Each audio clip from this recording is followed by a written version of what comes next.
So my name is Wendy Earle, and I wanted to welcome you to the Arts and Society Forum, The Art of Composition with Dido Powell.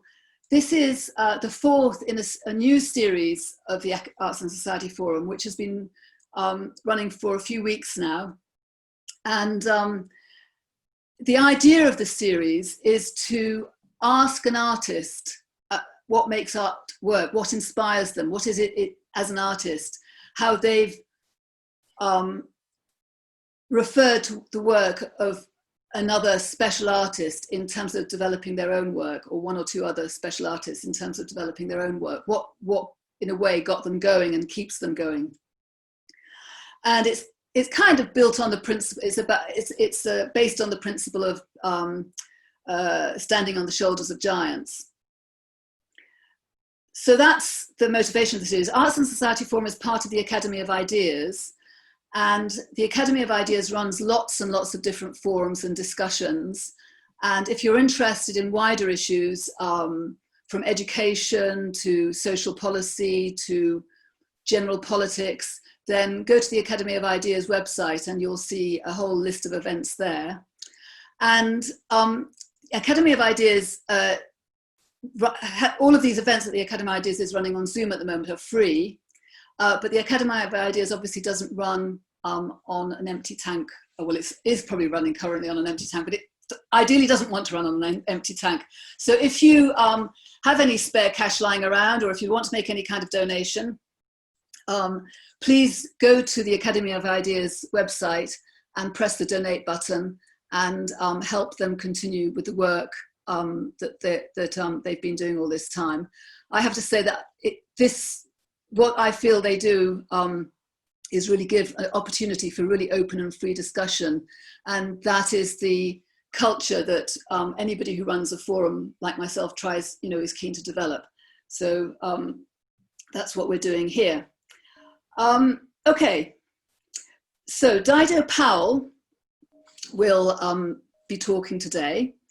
And she's a painter and a teacher of art history. And some of you who here earlier just chatting will have heard, well, I know are fans of her London gallery tours, which she's been running, we've been running together for 3 or 4 years. 3 years, I think. When we say we've been running it, I kind of do the background organization and Dido does the presentations, and they are marvelously successful events, which you'll be welcome to join once we start up again, once all of this is over, where Dido takes us and shows us, 4 or 5 or 6 pictures in a gallery, and we look at them in a lot of detail, and we look at them from the point of view of what the art is, what the art per se, rather than any kind of messages or stories it might be telling. It'd be very much the real pleasure of listening to Dido is the way she talks about the artistry of any artwork. So that's what she's going to be doing tonight. I'm going to hand over now, and Dido will share the screen, and we'll pray there are no technical problems, won't we, Dido? So I'll put you focus on speaker. So are you ready? Yes. Oh, done it. Well done. Okay, there you go. Right. Yes. Okay. Can everybody see that? Yes. Yeah. So shall I just start? Yes, just start. Yeah. Okay.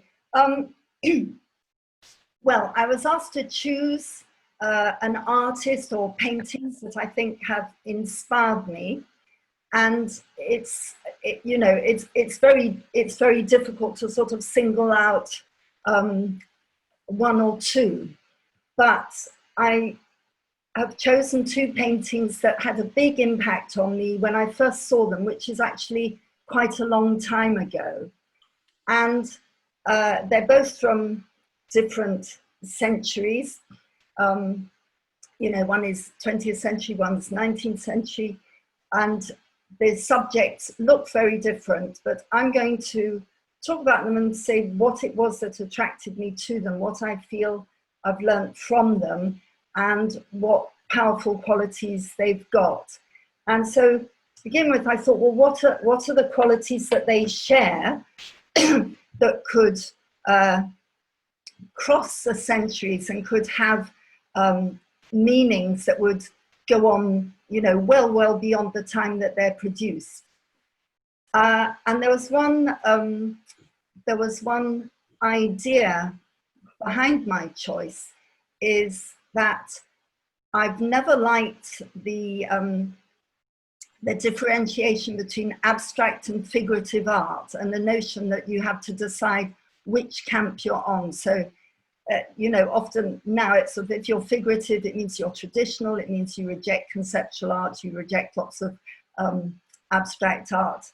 And in fact, the abstract artists are probably seen as being more broad-minded in that they do look at art from previous centuries.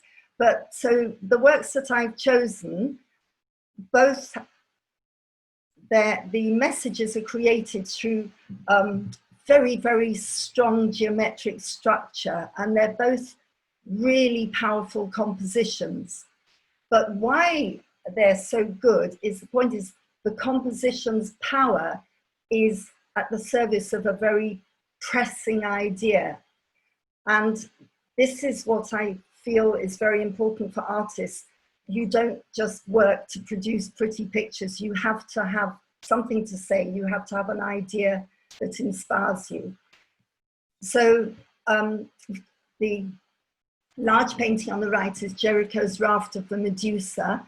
And you can see that, without knowing anything, you know, a disaster at sea with lots of bodies and lots of drama.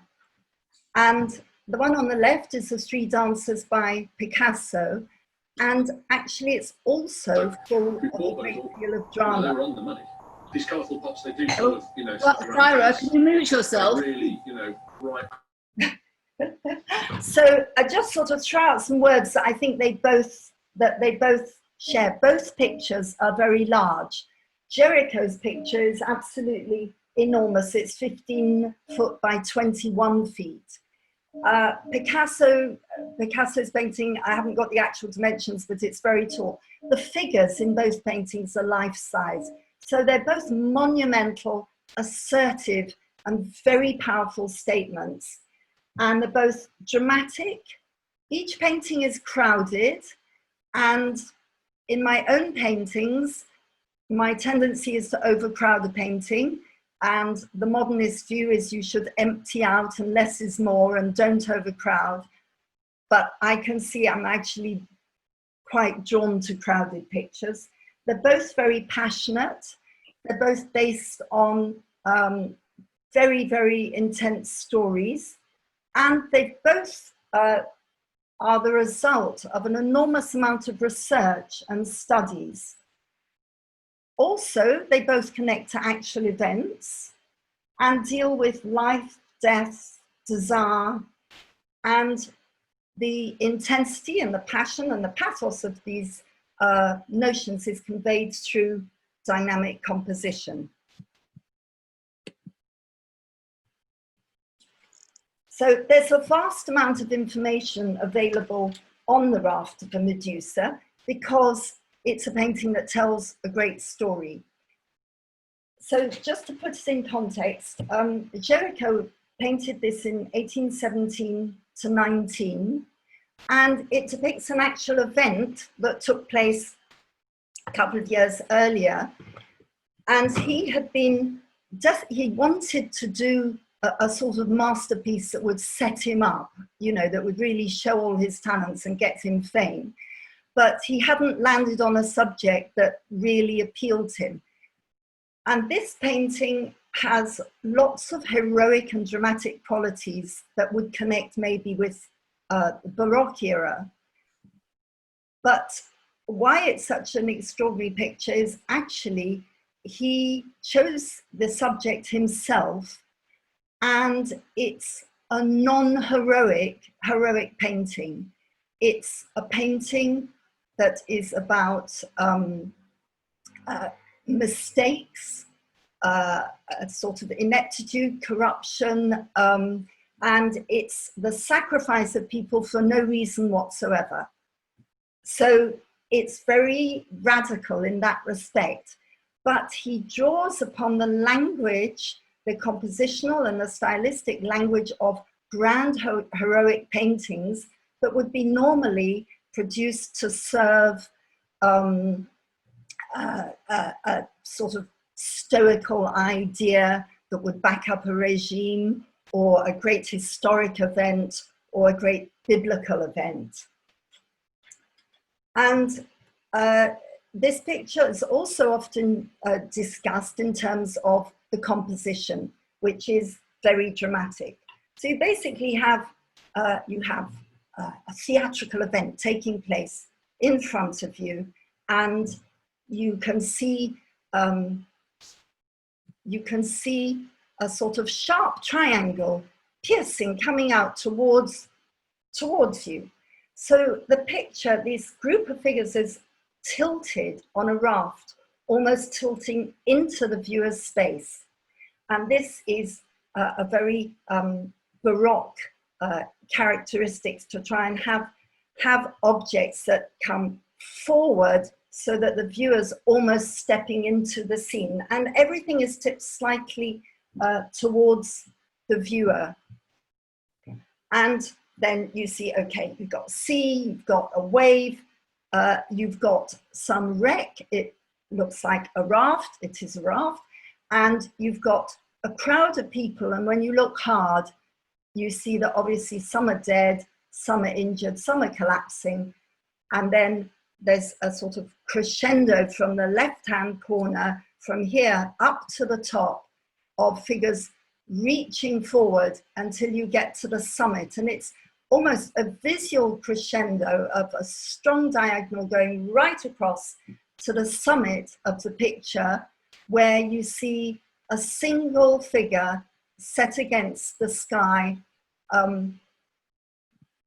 flying a bit of cloth, sort of clearly trying to capture attention. Now, the composition has been analyzed in terms of its geometry by so many different art historians. I'll just leap forward a minute to show you an example. So this is one of the sort of standard approaches to analyzing composition, that it's divided into two pyramidal shapes. And a pyramid shape can show both movement and stability, but it's a shape that goes back to the Renaissance, basically sort of arranging figures in a triangle, gives you a solid base at the bottom of the triangle, and then it goes up to the top of the picture and sort of brings them all together. But actually it's got a diamond shape as well. So there, I'm just going to go through showing all the different types of shapes, and people have noticed all these different ones. So you've got the two main pyramids I just showed you. Then you've got a diamond shape. If you take the pointed triangle this way and you go up to the top there, you've got a sort of a diamond shape. You've got interlocking diagonals. You've got countercurrents. That means one thing balanced by another. So, for example, the curve of the sail being filled up with wind is then countered by the inverse curve of the material being tied to the post, so that these two shapes echo each other. There are further triangular arrangements. So within the whole structure, there are many substructures. So these three figures form one triangular shape. These form another group. And then this could be a very extended triangle. You have echoing shapes. So the drapery, and this often happens in paintings, if you want to create a scene of drama, then sky and sea are obvious, obvious natural, natural elements that will create drama. And then the more exaggerated and forceful the natural elements are, the more they will emphasize the power or the feebleness of man to try and pit himself against them. So often drapery, where there are these, the men at the summit who are sort of trying to catch attention are waving bits of cloth, the drapery echoes the shapes in the clouds and echoes shapes in the waves. So this wave is also echoed by the cloud behind it. And even the shape of the sail makes a sort of a swelling shape that's very similar to the same swelling shape of the sail. Color is also, the color scheme is brown and somber, and the artist Gericault actually said that he chose that color particularly because this would sum up a sad, you know, a bad or tragic event. But the composition is made not just by all the currents of diagonals and, you know, pyramids, triangles, and countercurrent molding shapes, but it's very much due to the extreme contrast in light and shade, chiaroscuro. And here, Gericault is going back to traditional ways of creating drama. And I'm going to come back to that. But when I first came across this picture, I was quite young. I can't quite remember, but I hadn't been to university yet, went to Paris, found the Louvre, I just thought that there were lots of brown paintings, and I was walking through it thinking, I wish I was somewhere in one of the other galleries. And when I saw it, I was absolutely struck by the monumentality and the fact that it has this sort of vast cinematic and dramatic quality. And that dramatic quality is created by the entangled bodies and all the shapes, but it also, I wanted to know the story. And the lesson of that is, it sort of showed me that with painting, yes, you have to have something to say. And Gericault was very driven and very excited by this particular story. So I'll have to give you, you know, I'll have to mention a bit about what's going on. But it's basically, you can see a group of people on a raft cast out to sea, and they're in different stages of starvation and desperation. And then those at the summit, you know, they're looking to be rescued. But everything within the picture shows the torn and ragged element, except for, of course, the main point of the picture, which is all these bodies. And they are classically based, beautiful, muscular nudes. So even in this state of abject starvation, you've got super toned legs, marvelously muscly backs. Even the cadaver here is well toned, though he's got no stomach. And the headless body here is very muscly. This one here has got knotted muscles. And the man at the summit is, you know, very strong and muscly. So the story was a French ship was on its way to Senegal, and the British were going to hand back Senegal to the French through some peace treaty. And the captain of the ship had been appointed by the new Bourbon monarchy, and he basically didn't have any experience. He hadn't sailed a ship for 20 years. So it was a nepotistic appointment, and he didn't know what to do. And it wasn't a dramatic shipwreck in the way that Gericault has described it, with soaring waves and storms. The captain was so inept that actually the ship drifted off course. And I mean, there's one account says there was a little fire, otherwise they say it foundered, you know, it was full of water. It drifted off course near Mauritania, and it got stuck on a very thin, you know, what do you call it, sandbank. The water was very thin, the weather was perfectly good, but they couldn't budget. And on the ship, there were 400 people, and there were rafts for that could take 160. So, you know, the ship wasn't well equipped, but it was going in a flotilla with two other ships.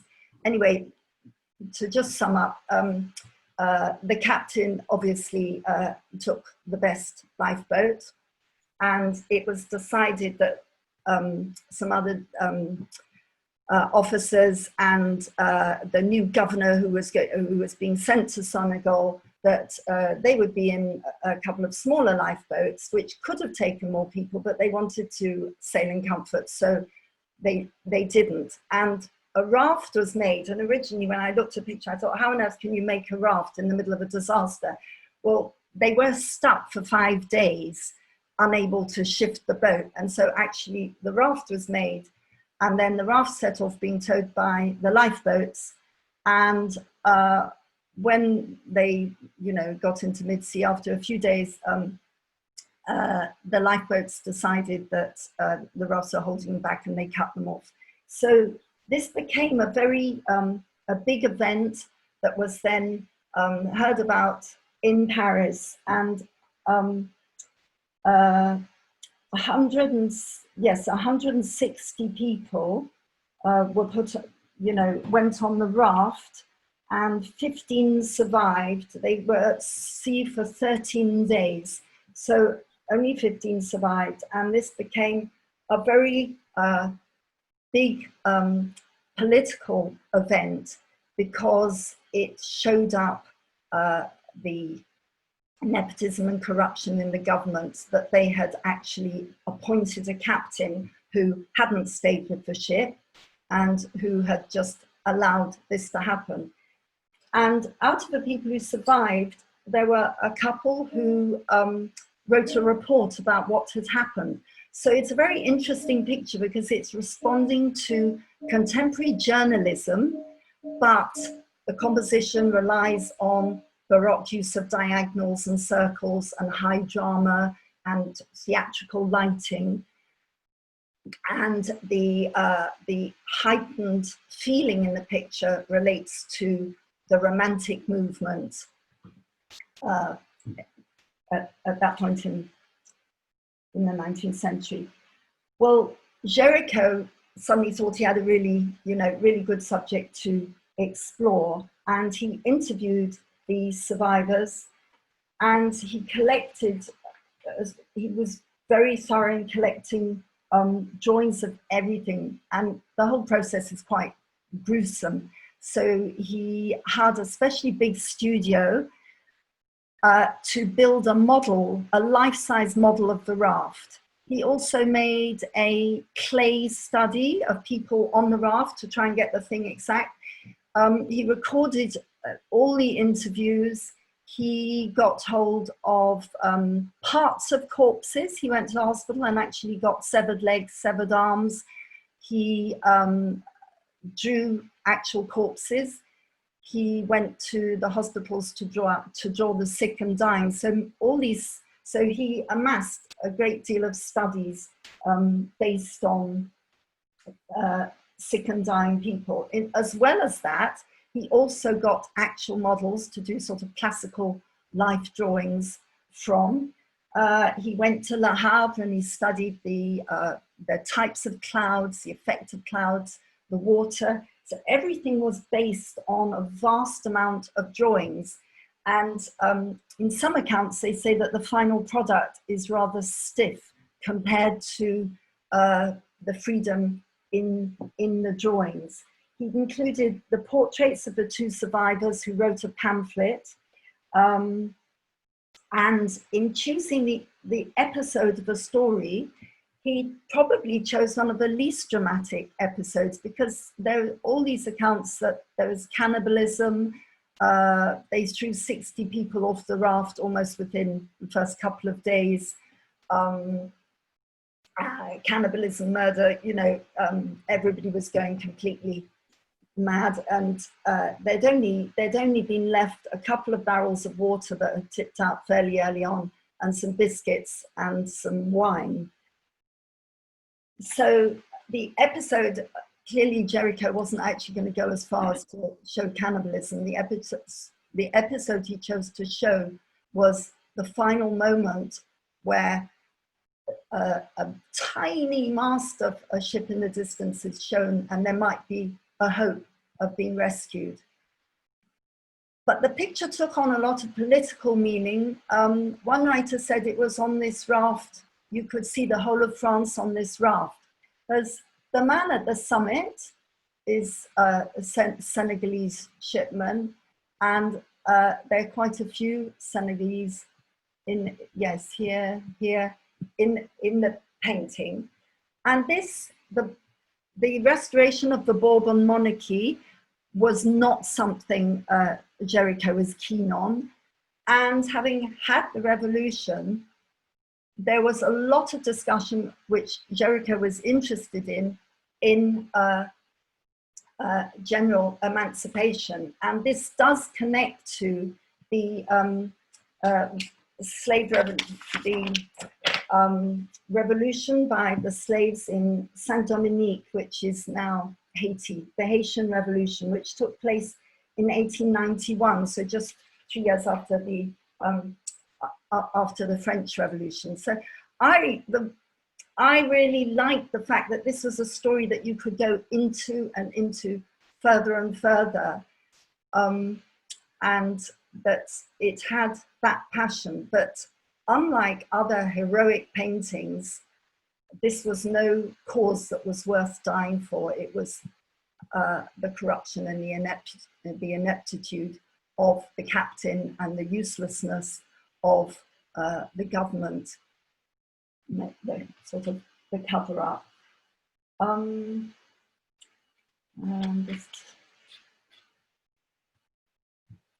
Yes, so there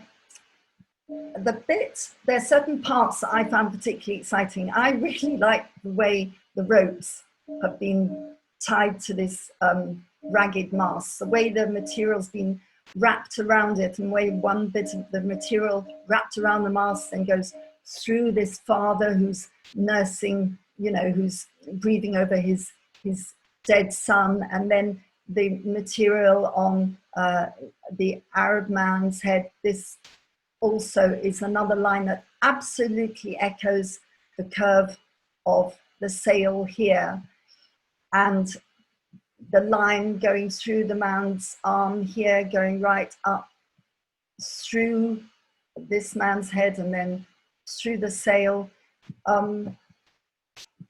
You could even do a box between these men. So there are many, you know, to just say, oh, it's simply two pyramids. There's endless room for exploration of shapes.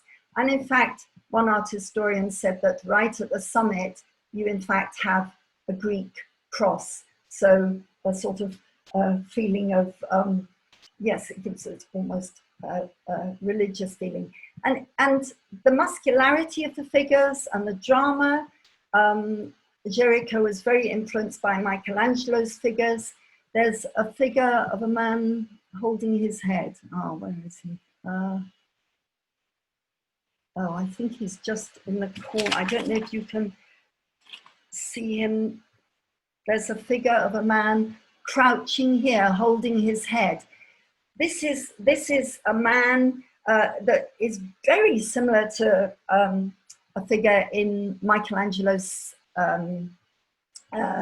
Last Judgment scene of the chap being dragged down to hell. So they've all these classical influences in it. As I say, the chiaroscuro, the contrast of light and shade from Caravaggio and the naturalistic light, and also a painter who was a sort of propagandist for Napoleon, who painted the plague at Jaffa, where he painted many plague victims. It also shows his influence, because of course the survivors who did return, they were emaciated and they were covered with sores all over and long hair, and they didn't look remotely like these ones. So I'm now going to move on. Now, it doesn't exactly look like that, but I did this painting very, very long time ago, over 20 years ago. And I didn't set out to sort of do a Gericault, but within a second, I realized that somewhere in my mind, that had influenced me. So this is based on the complete opposite sort of event. I took my children on a lovely gullet holiday in Turkey, and we slept on the deck. So we didn't sleep in the cabin. We slept on the deck, and they allowed us to take pillows and things onto the deck. And there was a sail, and I took some photos of the kids, and it was, you know, a fantastic holiday. And I had this idea of an opposite sea image of instead total pleasure, total calm, total relaxation. And when I got back, I set about doing the studies using many different sources. So I got a load of cloths that I arranged on a pole, and I drew that from life. My poor children were forced to get into bed every Saturday morning and pose for me. The sea, probably the angle of the sea, I wanted an angle to show the movement of a boat, but that probably also connects to a photograph that I took. So the sea is probably from the photograph, the bedding, the children, they're from life, and the sail at the top. So it's just, I don't think it's one of my best paintings or anything, but it just shows that Gericault's Raft had a big influence on me. You know, it's sort of in my mind something dramatic. Now, Picasso's Three Dancers, I picked this up also as a painting that was the first painting I ever had to talk about when I was a student. And I was allowed to pick any painting in, yes, it would have been the Tate Gallery. Yeah, in the Tate Gallery to speak about. I already liked Picasso a lot. And I found this one very dramatic, particularly because the figures are lifelike. And like Gericault's painting, it's about life and death, and it's about sort of powerful passions, dance, music, sex, desire. And what attracted me to this painting is you have this mix of figuration and abstraction, that it is abstract, but you do read some figures, and like the Raft of Medusa, there's actually a strong story behind it. So, but in particular, Picasso developed a technique of abstraction that was his own, but also Matisse did the same thing, where you reduce the amount of you reduce the amount of lines, the amount of colors you use to describe something. So you're paring down, synthesizing and summarizing until you get to a shape that can say two things at once. So I'm going to analyze the picture and show that this is what made it marvelous, is there are many suggestions at once. And like Gericault, Picasso's engaging with a tradition. He's engaging with religion, with classical ballet, with the theme of the three graces. So he's engaging with that tradition, but he's also engaging with non-European traditions, with African art, in this case with Easter Island and Eskimo art, and using flat colors and texture. In 1925, Picasso, at this time, he had just been working with Diaghilev on ballet productions, and he had done the sets for some of Diaghilev's productions. He'd spent a lot of time sketching dancers rehearsing, and just the way that Degas had, you know, spent a lot of time behind the scenes sketching dancers. And he had married Olga Koklova, a Russian dancer from the troupe, and he had actually got, he was beginning to get fairly sick of her. So, but people make too much of the sort of apparent violence in the images of around this date, connecting it to his dissatisfaction with her. I think he's taking the idea of a dance and treating it very, very intensely, so that it connects to violence, sex, desire, to lamentation and celebration. So if I just start, I can start in the middle, but the two sides kind of explain it all. So if you just look, you've got areas of color that are blocked in, but almost look puzzle-like. So it almost looks so you could remove that piece of pale blue, and you could remove this one, and you could remove that, and then they would all make puzzles. And within this puzzle structure, there are lots of things that are quite confusing. So you're given clues to an identity that you would recognize, and then you're confounded by something else that to a Western eye might appear a bit monstrous and a bit maniacal and slightly odd and out of place. And Picasso, since he invented Cubism, played on the idea of novel inventions in shapes and space, but always giving the viewer a little clue to a previous style of representing space or design, to emphasize how radical, which serves to emphasize how radical the moves are. So if we were to look around the edges, you've got what we can only think must be an interior, and you have wallpaper. So often Picasso has done rather detailed wallpaper, and often wallpaper that is trompe-l'oeil, fake, three-dimensional, patterns that would have been fashionable at the time.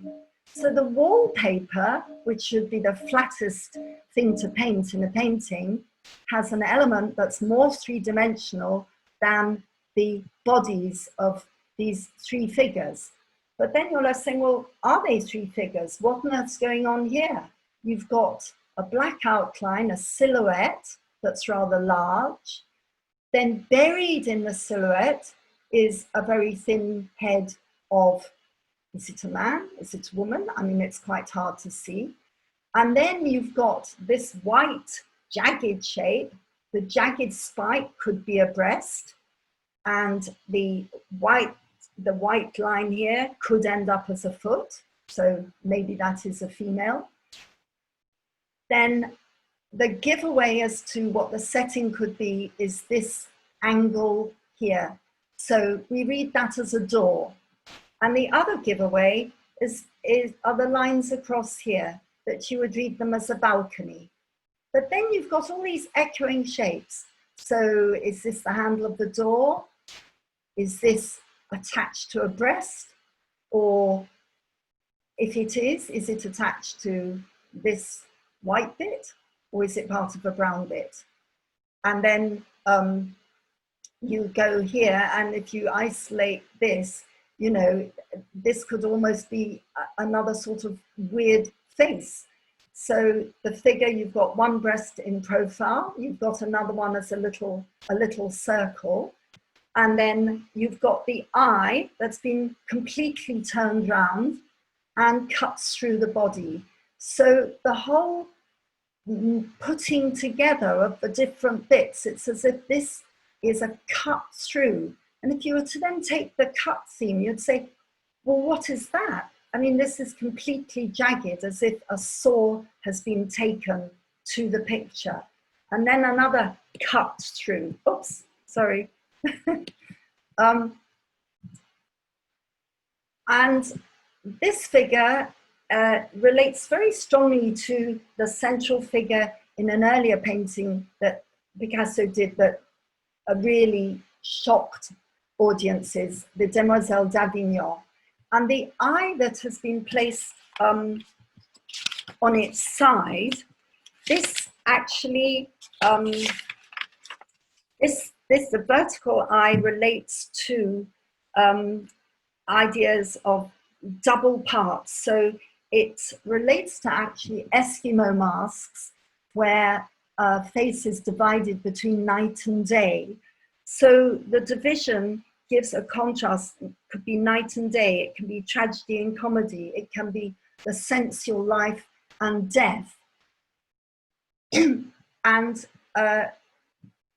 basically, ever since Cubism, Picasso was very influenced by African masks, and his passion for African masks then opened him up to masks from all other cultures. So you've got the figure with the foot behind the main leg.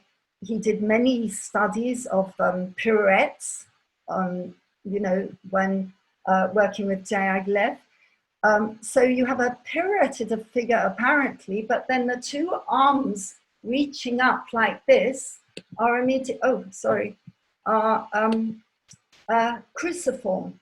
So you have a Christ-like sacrificial figure combined with the idea of a dancer, and the bit of dark blue behind, again, it's all sort of weirdly contradictory, that the pale blue inside the bit that's leaning into the room would be lighter and the outside would be darker, and then the other blue another color, and the glass would be very, very textured.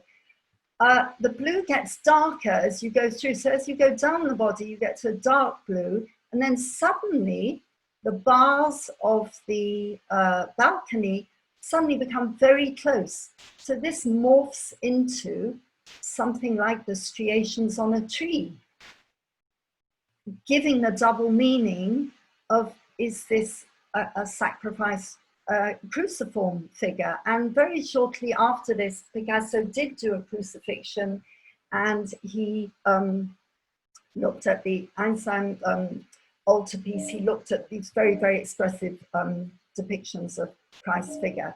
And you move along here, and you take the view, okay, balcony's going across, I can see a bit there, I'll go with that logic.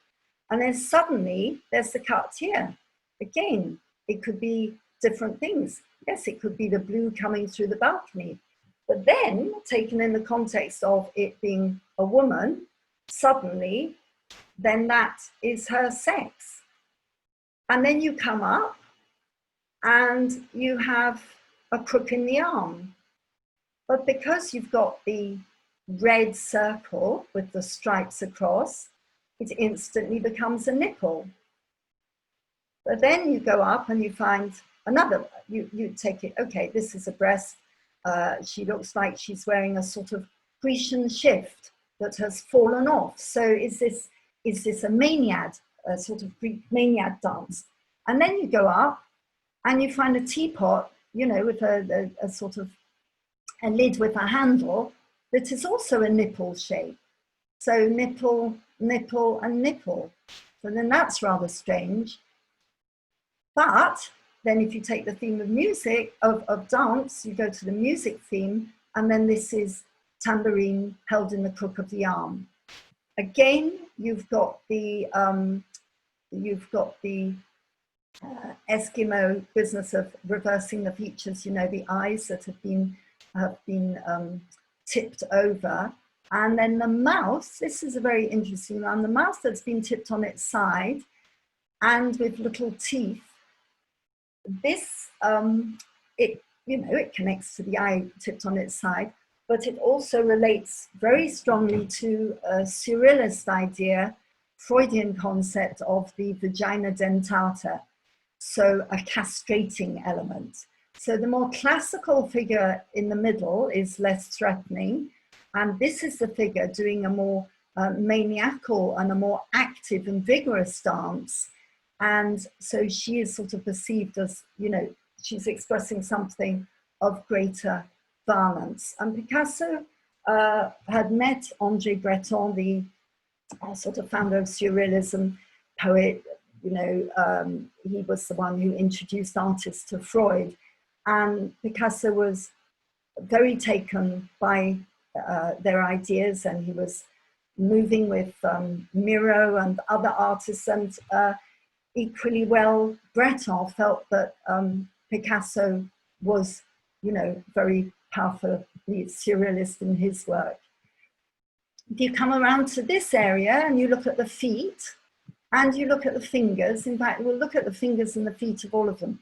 So something is cutting into the area of white to suggest the presence of toes, and something is cutting into the hands here to suggest the presence of fingers. But equally well, it actually looks like a fairly sort of fashionable hairstyle. You know, it's almost like locks. So here you have three ideas going together in one. So he's created a double image which can say more. So these can suggest the pegs of musical instruments, musical pegs. They can suggest the fingers, and they can suggest the hair. Just as this can suggest the crook of the arm, the balcony, or the breast and the nipple. And this can suggest the outer sky, and yet the wood of the crucifix. And this jagged shape is an aggressive shape and matches the face, but it also can suggest the, you know, the cutting up and almost the cropping up and the collaging of all the elements. The dancer on the left, he is key to the meaning of the painting. So whilst Picasso was working on this picture, one of his very good friends called Raymond Pichot died. And this affected the tilt of the whole picture and sort of made him decide to tilt it towards, well, it became a bit of a lamentation, a bit of a sort of tribute to his friend who died. But it was very complicated because his friend who died reminded Picasso of a previous friend of his who had committed suicide, because Raymond Pichot, who is presumed to be this profile, had had an affair with a woman, Germaine, who had been going out with a man called Cassijamus, and Cassijamus had been impotent and discovered he was impotent when he was with the woman and had committed suicide.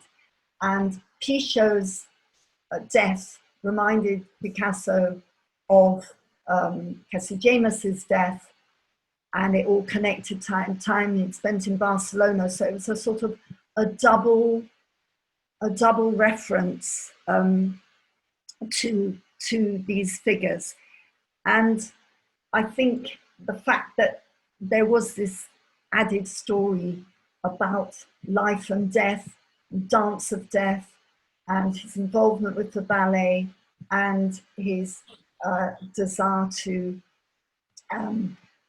show figures with some of, you know, not to hide away from the connotations of sensuality and sexuality that figures have, and not just treat them as forms, but distort the forms in order to actually highlight and accentuate those powerful aspects. And with the hands, Picasso's father had a really nice quote. He said with Picasso, whichever stage of work he was at, it's in the hand, you see the hand, but often many of his inventions take place in the hands. And if you look at a picture like Gericault, war picture, the terror and the fear in the figures and the sort of convulsiveness of grief is represented by in the hands of the figures. Dido? Yes. You've been speaking for about 50 minutes. Oh, blimey, I'll shut up. Yes, so I won't say any more. I'll just show, these are a couple of pictures of mine where I tried to combine, I've combined abstract bits that I've observed from reflections. So they're taken from observation, but they looked abstract. And then by chance I saw, you know, got some lines moving across, so some triangular compositions. And then that's a last one. Okay, thank you very much. I'm sorry for going on for so long. Thank you. That was fantastic, Dido. Thank you very, very much. Really brilliant. Sorry I talked so long. That's right. No, you had a lot to say. I have to say, I found what you said very revealing.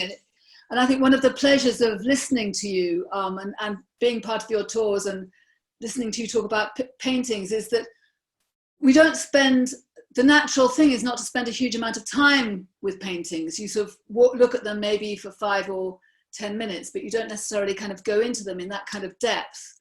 And I just really, you know, it just tells you, you just say so much about these images that you kind of don't realize there's quite so much in. Until I think I overdid it. I meant to talk for 10 minutes on each, so I'm terribly sorry, you know. Anyway, that's fine. So I've got a couple of people asking questions, so yeah. I'll unmute Jane, and then, but you know, do put up your hands if you want to ask a question. So Jane, it's over to you. Hang on, unmute. Can you unmute yourself?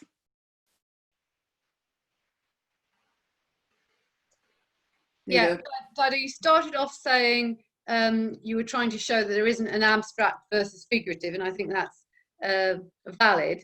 But given that you've shown us 2 pictures, which one would you take to a desert island? Which one is the one you know would be the one you put on your wall? And if someone said this is your prize, you can have the Picasso or you can have the Gericault. Which one would you decide that is the one I will have, and why? Well, I suppose. Dido, don't answer yet. I'll go ask one more question now, and then if there's no more questions, I'll get you to come back after that. Yeah, there you go, Anne and Harley, whichever one of you is. Hello, it's Harley. Hi, Harley. Thanks, really enjoyed that. And thanks particularly for explaining the story of the Raft of the Medusa. In my ignorance, I was assuming it was a sort of Greek mythological story that was being shown. And if you looked hard enough, you'd find a woman with snakes on her head somewhere in there. But so thanks for clearing that up. But I wanted to ask, I've never looked at the picture that closely for that long before, and it struck me that it looks sort of like a bunch of different scenes happening, being drawn together, but not necessarily sort of like they're really happening at the same time. I'll try and explain what I mean, but there's sort of each little sort of subsection, you know, set of characters within on the raft. They're in this some sort of frozen, heightened, dreadful moment of ecstasy or death or whatever that in real life, you know, would never happen all, you know, in the same time. It's like it's like a bunch of different scenes that have been frozen, and also the way it's lit. I don't know if this is just me, but it looks like each of those scenes is lit from a different source. Yes, and it's also a bit confusing because the sun probably looks like it's behind the clouds. So where's the light coming from anyway? And I'm just curious about what was going on there. And I know that early Renaissance paintings, you'd often get a big setting with a number of scenes in them, but you weren't expected to read these as all happening simultaneously. It might be a sequence, or it might just be, you know, some different bunch of stories that happen to be in one single setting, and you just interpret that as a viewer. So I'm just curious whether any of that plays into what he was doing. Was he trying to suggest, I don't know, I'm not exactly sure what I'm saying. Was it deliberate, that effect? Was it just a product of the way you described him putting it together? Is there anything more to say on that? Thanks. Okay, thanks. So Joel, unmute. I think you have to, oh, there you go. Yep, Joel. Hi, Dido. I really enjoyed that. That was really interesting. I wanted to ask, I'm not quite sure the best way to ask this. As an artist, in terms of looking at composition and the way things are made, what does that mean for your appreciation of a piece of kind of artwork? Is it always like, you know, if you can always see the strings? I know that when I sort of work in production of shows, that sometimes when I watch a show, it's almost like I can't help but see all the sort of behind the scenes stuff and how the light works and the technical things. And I just wondered how that kind of affects your sort of thinking of, you know, an artwork when you sort of first encounter it.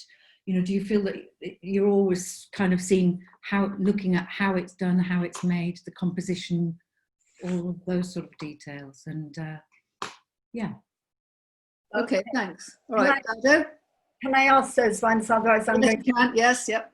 Answer, Okay. yep. Yes. So the desert island, where's Jane? Is she somewhere there? Anyway. Yeah. Made herself invisible. It just would be a little bit awkward because that shows what a terrible fate you're going to get if you like, having had a rotten journey and you're on a desert island and you see that, you're not going to think you have much hope of escape. But in terms of something to look at, yeah, there'd be more to look at it, but I think probably the Picasso I would get more pleasure from, and I think is, yes, I think I can connect to that one more.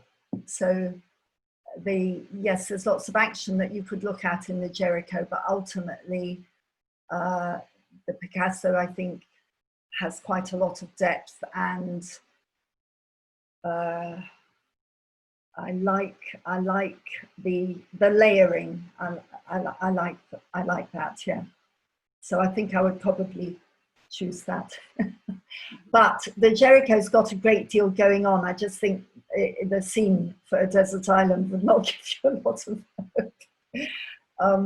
But that leads into the next question, actually. So my answer that connects to the next question. Big setting, what's it? All these different groups, are they deliberately put together? Is that what you were saying, that it was difficult to simultaneously take in all these different groups?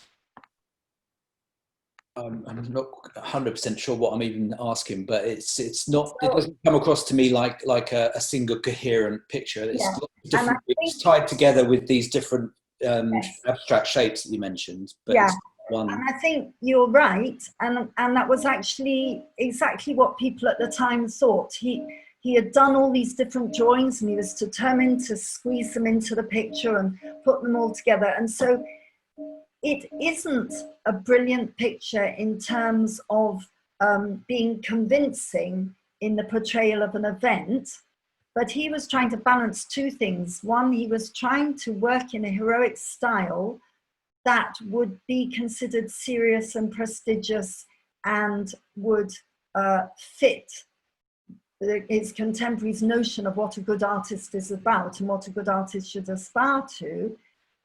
But he wanted to do a contemporary scene.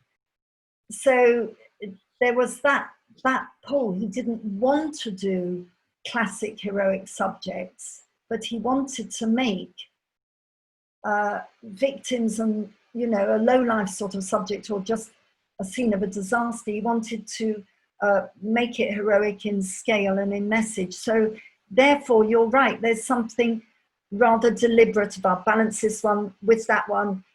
But so I wouldn't say, because of that, I wouldn't say, no, it's a completely convincing painting, because you are constantly aware of how it's been made.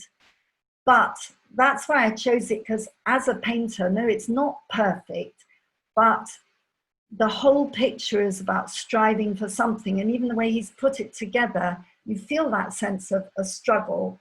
And it's sort of, as a painter, it's right, oh, okay, right, get going, you know, that it'll encourage you, because there's quite a lot that is awkward or odd about it.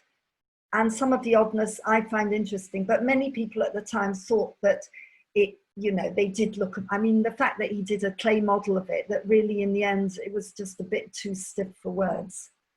So you know, that was very much what lots of people thought at the time. So you're right, yeah.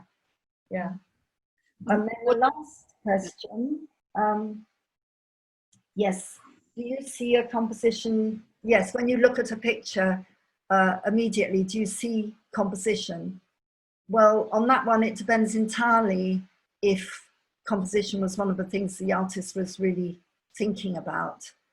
But I do like powerful compositions. I like very assertive, powerful pictures. I don't mind if they're, you know, a bit violent or a bit gory, or I absolutely don't get much pleasure from empty, sort of beautifully painted kind of stable scenes. So I like the crashing of the elements, but yes, you do see them immediately once you start, once you're used to having looked for them and once you're used to arranging things. So sometimes if I'm painting, I put something somewhere and then I think, oh God, that's only what every other person in that situation would have chosen to do.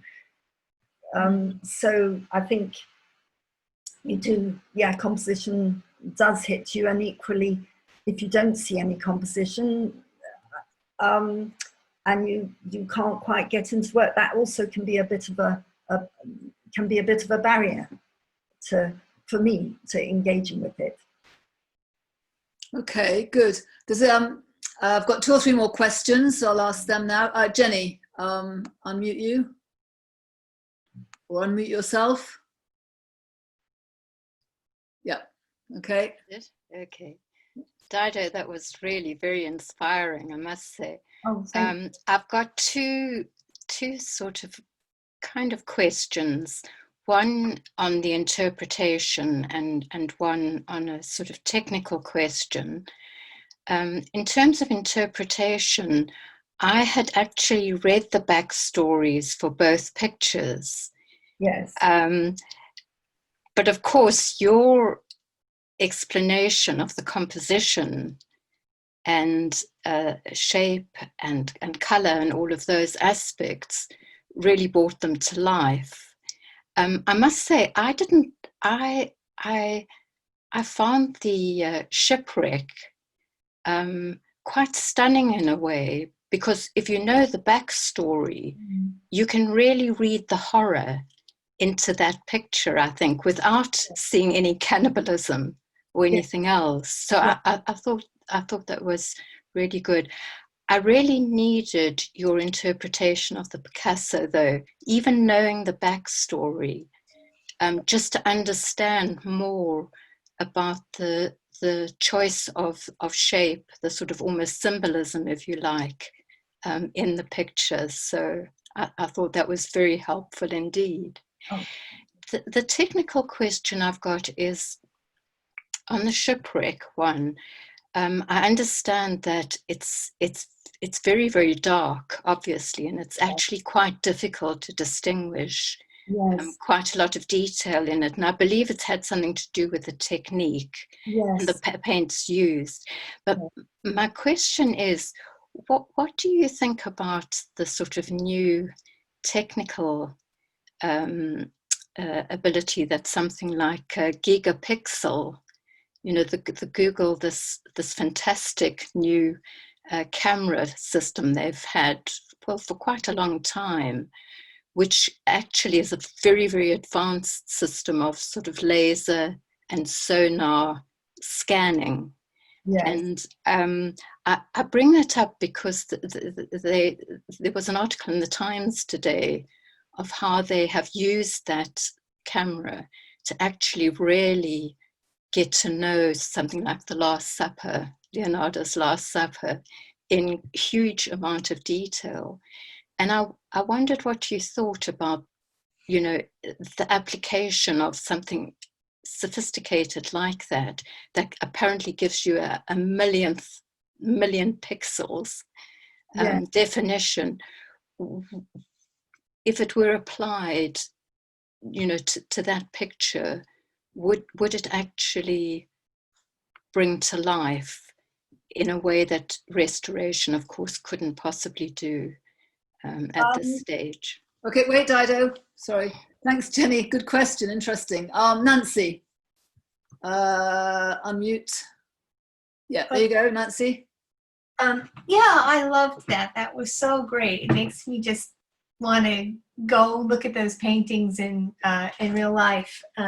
But you know, one thing I was thinking about with the Gericault, or sorry, Medusa, or which was it? The shipwreck. Yes.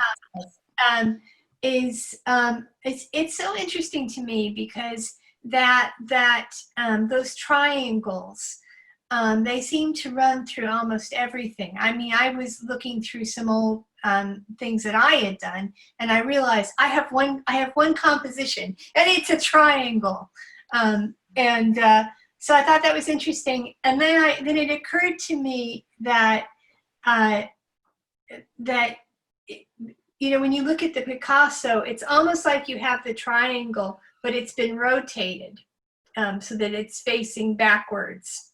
I was thinking that, but yeah, so I enjoyed that. And the other thing I thought was, which I don't know if you touched on it because the dishwasher repairman was here, but I love the way that in the shipwreck, it's all kind of encapsulated in almost like a lettuce leaf of waves. And you have that lovely bit around the side of the painting where you have just the light coming through the wave and just this like almost bright white lining of the wave with the light coming up through it. Anyway, that was it. That was just great. Okay, Dido. Just wait. I've got another question.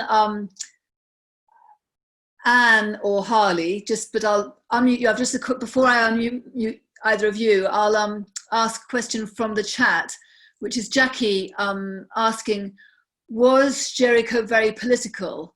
Because his approach seems to be classical, and yet it was a very contemporary event. So was the allegorical approach aimed to protect himself from, I guess, from political sort of censorship?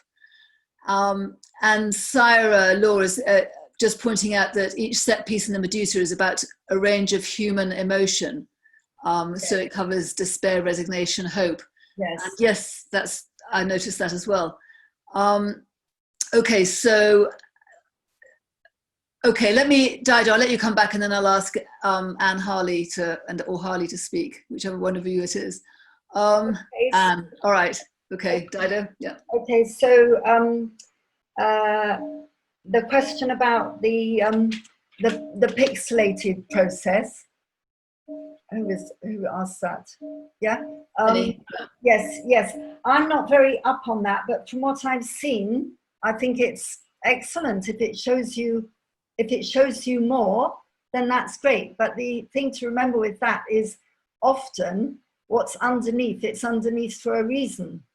You know, it doesn't. I mean, the better stuff would be on top because it would be often what the person has got rid of. So it's interesting in terms of preparation, but when you get pictures like the two that I talked about, it's not as crucial as in some others because there's so much material available, so many drawings that you can see to do with the compositions, to do with the study of the figures connected to those pictures. So there's already quite a big body of information about those pictures. But in other pictures where, you know, stuff has got lost, things have been burnt, churches have been ransacked, it's very, very useful. So any technology that can give one further knowledge, then I think that's excellent. Okay. That's what I'll say to that one. Yep. Triangles. Yes, triangles, I mean, from the Renaissance onwards, they're seen as a sort of, you get the balance and then you get some shape, because a box shape would be without any movement at all. So the sort of basic principle is, you know, the horizontal line is the restful line, the diagonal line is movement.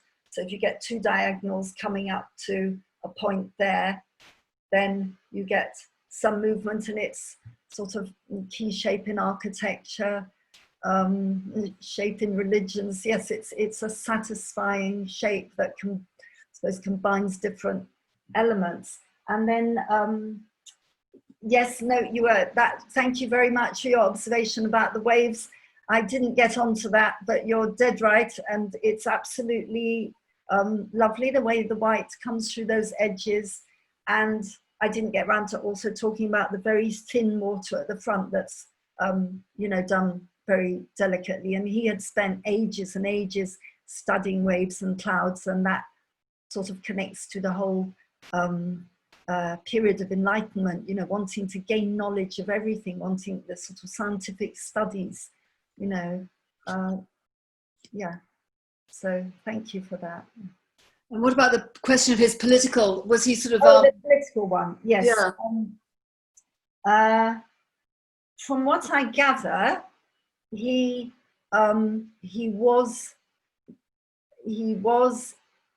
very upset about the ideals of the revolution having been, you know, sort of pushed down, lost by the Bourbon monarchy, and he was interested in all the debates about freedom and slavery. So he was very, you know, many French people were quite aware of the fact that you couldn't carry on with slavery once you've asked for your own freedom and liberty and rights for equality. So he was interested in that aspect, and the black figures in his paintings were there very deliberately, and he got black models to model for him. He did lots of, you know, he did portraits, he did studies. It was deliberate, but the chap at the summit in that picture was not a slave, he was a member of the crew. That's interesting. Okay, so I've got a couple more questions. There's a question that Jane's asked for you to ponder on while the other people are speaking. Maybe that's not fair, but anyway, it's a question of psychology and Freud, because the Picasso one in particular is, you know, there was a huge interest in psychology at the time and psychoanalysis, particularly with Freud and the idea of sex and sexuality. So I wonder how much Picasso was influenced by that and aware of those kind of developments in sort of like the knowledge and understanding of the human mind that Freud was working on, and others. I wonder if that was, and Jane was, you know, raised that point about whether that was an influential aspect of the work. Yes. Anyway, hang on, wait. Don't answer that now. Sorry, keep it in mind. I'll remind you again. Okay, so we've got Anne now. Unmute you, and then Louise. Unmute Anne. Yeah. Oh, I think we're doing it at the same time. Okay, Anne, you unmute yourself. Anne? Yeah, good. Go. He's in control. Yes. Thank you very much. That was great. I'm glad somebody else asked about Picasso, because I think he was beginning to feel a bit lonely. The Gericault is amazing. It's just been analysed so much that there's sort of infinite depths that you could go to in it. But I'm very unfamiliar with the Picasso picture, despite having seen so much of his work. But the first thing that struck me was that it seemed to be a huge conflict going on there between two strands of Spanish culture, Freud aside. And obviously, if, as you were saying, you know, each element of a Picasso picture can be taken to represent several things. I guess at the time that the picture was painted, around 1925, I think you said, Picasso was hanging around with the Ballet Russe. He was going to and from Paris, to and from Spain. And the other major figure that was sort of quite big in Spanish culture at the time was Andres Segovia. And he was a great proponent of classical music, Spanish classical music. And there seems to be a tension in the painting between, there's all these sort of representations of guitar pegs, and it looks as though your sort of up and down striations in the blue pillar at the center could very well be guitar strings. Oh yes, yeah. There's the violence. When I looked at it, I didn't see outright violence. Obviously, there's a great deal of, you know, Picasso type contortion there, but it really did bring to mind the sort of contradiction between the sort of pure line of classical dance and the very physical and emotional sort of visceral kind of representation of flamenco, and especially the way that the two hands interlock across that painting behind or through the classical dancer just seems to set up a really good conflict between those two. And obviously the grief he must have felt at the loss of his friend, because the male dancer really does look like a flamenco dancer. That line of the right leg looks like light falling on the sort of projecting sort of leg of a sort of calf of a flamenco dancer. And the idea of cante hondo, the sort of absolutely sort of visceral, and it can be grief-stricken, it could be passion, it could be sort of erotic love, it could be sort of singing about death, life and death.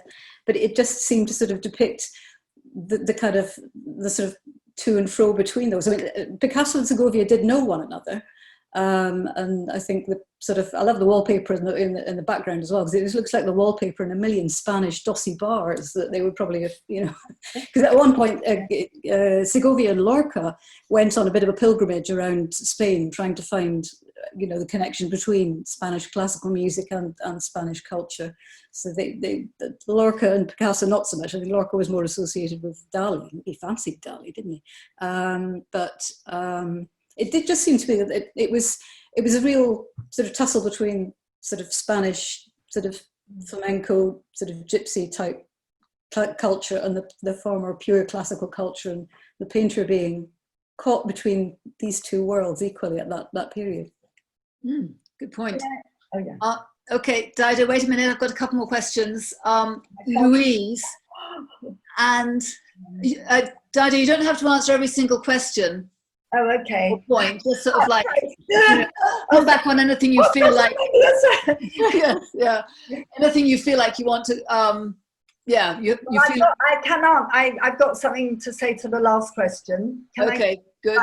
Well, right. I'm not an expert on Spanish classical music or anything, but it's what you said is very interesting, because I forgot there was his friend Picho. There was an account of him doing a traditional peasant Spanish dance, probably it sounds so. It could have been a flamenco dance on a table, and then when he finished, collapsing onto the table in the form of a crucifix. And this account is given by Gertrude Stein. And so that does connect with that. And Picasso uses the guitar throughout his Cubist works. It goes right from his blue period through Cubist works, on and on. And it's the standard symbolism of music and love, but it is very much Spanishness. And it's also the business of the traditional element that's in the picture that then you can do, lots of experimentations around it. And I would really valued your observation about the strings in the middle, being strings of musical instruments. Exactly, that could be that could be they could be that, yeah. Okay, all right. Louise, you wanted to say something? I'm going to unmute you. I'm going to try and unmute. Yep, okay, there you go. Thanks very much, really, really interesting. And I just wanted to hear a wee bit more, because we were just kind of cut off at the end where you were getting to talk about how it influenced your work. Oh yes, I never got around to that. I was like, oh, damn. Yeah. And I think you'd kind of mentioned early on that you felt kind of good art should come from the artist having an idea and, carrying out studies, having an intention. And I'm just interested in how much if you pay any attention into how you make the viewer feel when you're considering a piece, if that's part of your process, or whether it's simply an idea that you're exploring, and how that affects the viewer is not something that you consider at all. So Yes. Hear a bit more about your work. Yeah. Okay. So Dido, don't answer it. And what I'm going to do is, I've got. I want to ask Jean Wainwright to say something because she's made a comment in the chat about the Google stuff. Yes. And then I want to actually, Jean, could you just put your hand up so I can find you on the list? And then I think when you come back, perhaps you could then, it would be really good if you could say a bit more about your own work because you were curtailed at that point. Okay, shall I just very quickly refer to the Freud thing? Well, or not? Yeah, go on, and then I'll ask Jean, and then you can come back to the final thing. Yeah. Yes, Picasso was interested. He was very interested in the surrealist ideas, but I reckon he was more interested in what they were doing than the ideas. He was more interested in the fact that they were mixing lots of things together and that they were knocking down traditional stuff, because he said a picture is a sum of destructions. You have to destroy stuff to create something new. And he felt that a lot of traditions needed to be exorcised. So the three dancers, there's a slight feeling of exorcism in it, and that connects to many of the ideas that the surrealists were interested in. Okay, good. All right, Jean, over to you. Yeah. Well, my point was just about the viewing experience, really, and in terms of a Google enhancement program where we see things in this brightest of brightest high resolution, and the actual experience of viewing a work in situ, whereby you wouldn't see it in the same way. And it's the intention as well of the artist, who often had an intention to have the work perhaps seen from a distance, placed high on a wall or somewhere. And I'm kind of interested in the way that something like these Google programs make everything in a way. They all have a certain ubiquitous look in a way. Yes, we see more, but certainly we see this feat in Leonardo's Last Supper. That was a Google example in the Times today. But I also am quite interested about our viewing experience of works, because they do degrade. We do see time in them. Should we really go and see the works in situ? What is this adding to the experience? So I'd like to ask people, and particularly Dido, what she might feel about that. Okay, good. All right, Dido, so you've got the floor for okay, now. And if you want to share the screen to show us some more of your works. I think if I'm going to talk about my work, I need to show the screen. Yeah. And Jean, I lost a lot. What do I think about that? Well, it's really about when you see a work such as a Raft of the Medusa, yes. You see time, or indeed the Last Supper, albeit restored, you see time in that work. That work, colours have faded, change has changed. Should we then respect that and see it like that, or with these programs that enhance it back, if you like, to the original look? Is that important? I think it could be very helpful to people who are not actually finding it that easy to respond to a work, because people do respond very differently. And I mean, I don't know whether people who are much younger, because they're used to seeing very bright colours on screens, really find colours in paintings very disappointing. I have heard children, walk around museums saying, "I'm not going in that room. It's all grey and brown." So for some people, it could help. But equally well, on the other side, do you have to apologize for work and jazz it up to make it acceptable to an audience? So that was my point, really. It's a shame if you have to jazz everything up. Yeah. But equally well, you don't want to be reverent about works from a certain period that actually are not especially good. Just because they're from that period, you don't have to, you don't have to be. Okay. So then on my own, okay, so I'll just bring up one of them for the answer of my own I'm trying to remember what you asked. Intention. Well, it's different for different works.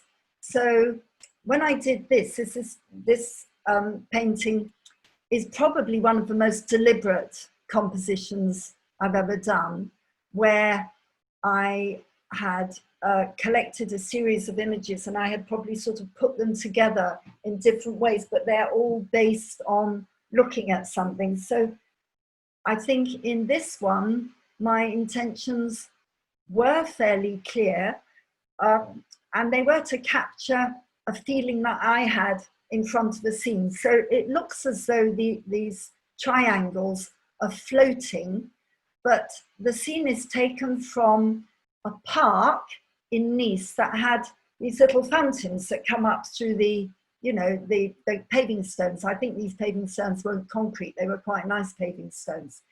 And when they settled, all the surrounding buildings that were ochre and terracotta and all these colors, and then the people, they caused the most amazing reflections that sort of cut through the buildings. So the scene is made up more of the reflections of the buildings than the actual buildings. And I combined this with another weird scene that took place in the park where they let go some enormous bubbles. And it sort of reminded me of, it's not the Avengers, but it's that other spy thing from around that date. Anyway, a giant ball goes down the street. I've always liked very large objects, and I like things that overwhelm, could give you maybe agoraphobia, that are slightly scary because of their enormous size. So I really like them, and I had done some drawings of them and I'd taken photographs of them. And then when I was making it, when you talk about intentions, so I had that sort of intention going. If I wanted to record these bizarre scenes that were all to do with reflections within a poundingly hot place, surrounded by beautiful buildings, lots of nice sounds, everybody running around. But when I then made it, in terms of sort of balancing the composition, I realized that I wanted 3 balls, not 2. And I had a reflective ball at home, and then I worked from that. And so actually the reflections within this ball, a couple of windows there, they're from within my studio, and somewhere in there, there would be a tiny reflection of me. So it's a mixture of intention, but then you change things as you go along. I'll just show one more so this one, again, it's all a mixture. I saw some spooky shadows from reflections in a kitchen, and I took some photographs of those. But then I set the whole thing up in a completely different kitchen. So I had recorded some shadows and reflections that looked sort of eerie and atmospheric, but then I set them up with traditional still life, and it was across, so the initial inspiration was to do with the spooky double images that were observed but actually appear almost abstract, and then finding things that I wanted to paint that would go with them. And so I suppose, again, without it being intentional, the circles and the sort of triangular shape, but because of teaching art history, it can sometimes sort of get in the way. I was aware that, in a composition, you don't put 2 bowls right next to each other, but I wanted that sort of assertive thing. But you shift stuff around as you're going along, but there's one initial bit of inspiration. But if that goes and it doesn't, you find as you're going through, it's not actually worth making a big statement out of it, then you have to adjust it. So you can't be too strict about sticking to your initial inspiration. So that's sort of how I work. Right, well, that was really fascinating. Thanks ever so much, Dido. I'll unmute everybody. Thank you. Hang on a sec, unmute. Hey. Oh, I'm talking so long, somebody should have shouted out, enough already. Dido, brilliant. Yeah, really fantastic. Well, thank you all for coming. Yes.